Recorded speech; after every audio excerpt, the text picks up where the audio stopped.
Le Maroc est une terre d'opportunités, donc il faut encourager les gens à investir. Il faut encourager les étudiants à l'étranger à rentrer et à devenir entrepreneurs une fois qu'ils ont appris un peu leur métier, la vie réelle. Voilà, qui fraîchement sortis d'école, c'est plus dangereux d'entreprendre qu'en ayant bossé 4-5 ans, 3 ans. Ouais, la vraie vie, de voir comment ça se passe. Donc plein d'opportunités au Maroc, plein de choses à faire. C'est pas les mêmes à chaque instant. Les opportunités qu'il y avait en 1992 pour créer une banque d'affaires, puis une banque commerciale, il y en a moins aujourd'hui par niveau intensité concurrentielle. Hein. C'est juste le nombre d'acteurs qui sont dans le business. Mais aujourd'hui, il y a d'autres opportunités magnifiques où il n'y a pas grand monde, où il y a encore des boulevards à développer. Deuxièmement, mes conseils, malheureusement, ne peuvent que reproduire les choix que j'ai faits. Ouais. Je n'ai pas fait de choix que je regrette, n'est-ce pas ? Les choix que j'ai faits, j'en suis heureux. Donc moi, j'ai pris le pari de baisser mon niveau de risque en m'associant à des gens qui allaient m'apporter de la solidité, du business, de la clientèle, des capitaux, quitte à ne pas avoir 100% de mon projet, mais à avoir 50 ou 40 ou 30 ou 20. Moins de risque et plus de potentiel. Exactement. J'ai pris le parti d'avoir 20% ou 15 ou 25 de mes projets, mais d'être sûr d'avoir avec moi des gens qui allaient m'apporter du chiffre d'affaires, m'apporter du networking, m'apporter de la visibilité, baisser mon niveau de risque et mon niveau d'échec. Okay. Parce que ma recommandation est que l'asset, l'actif le plus important, celui qui détermine les cash flows futurs des projets, finalement, hein, celui qui détermine le succès financier des projets, c'est la réputation. Et la réputation, il vaut mieux éviter de la perturber par une succession de projets avortés. D'accord.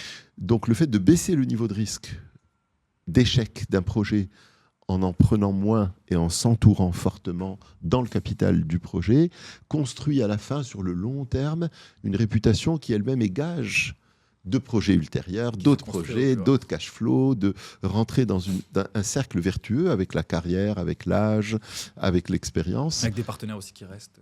Ceux-là qui repeat, hein, ou d'autres nouveaux. Le track record compte dans ces métiers-là, c'est-à-dire les résultats du passé comptent, comme ils comptent dans la finance, comme ils comptent pour un gérant de portefeuille.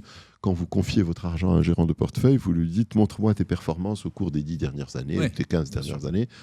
Donc il faut un track record solide, et il sera d'autant plus solide que vous avez un tour de table qui vous aide et qui vous accompagne. Voilà, ensuite, la dernière recommandation, c'est d'être ambitieux. Voilà, de dire il n'y a pas de limite à la taille. C'est pas grave de diluer dans le capital en pourcent, c'est pas grave.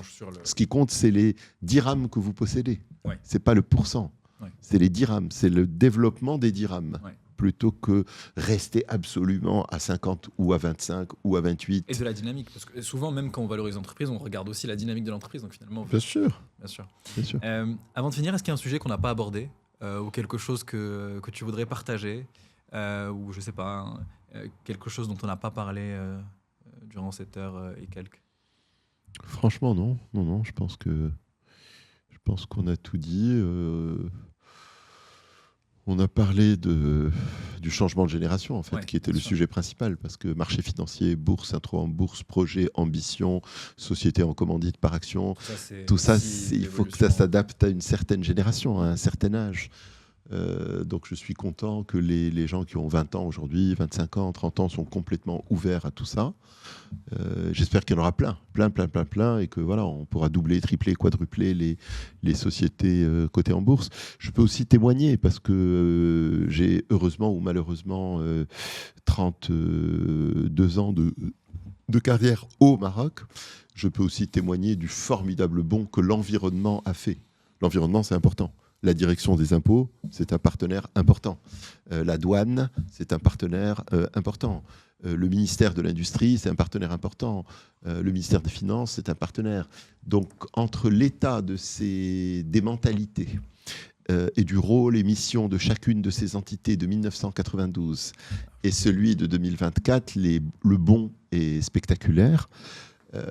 La mentalité, l'attitude, le partenariat public-privé, la compréhension, la confiance mutuelle, la bonne volonté et la prime à l'honnêteté, la prime à l'intégrité plutôt que la prime à la malice.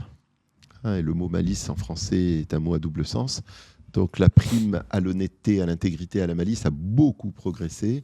Et donc c'est un environnement qui sera plus favorable pour la jeune génération, qui se sentira beaucoup plus à l'aise. Si vous avez aimé cet extrait, vous allez encore plus aimer l'épisode complet qui s'affiche juste ici à l'écran. Et pour ceux qui ne l'ont pas encore fait, abonnez-vous à la chaîne. On a envie d'atteindre les 100 000 abonnés cette année, donc on a besoin de vous pour y arriver. Partagez le podcast autour de vous, ça nous aidera à continuer à vous amener des invités exceptionnels.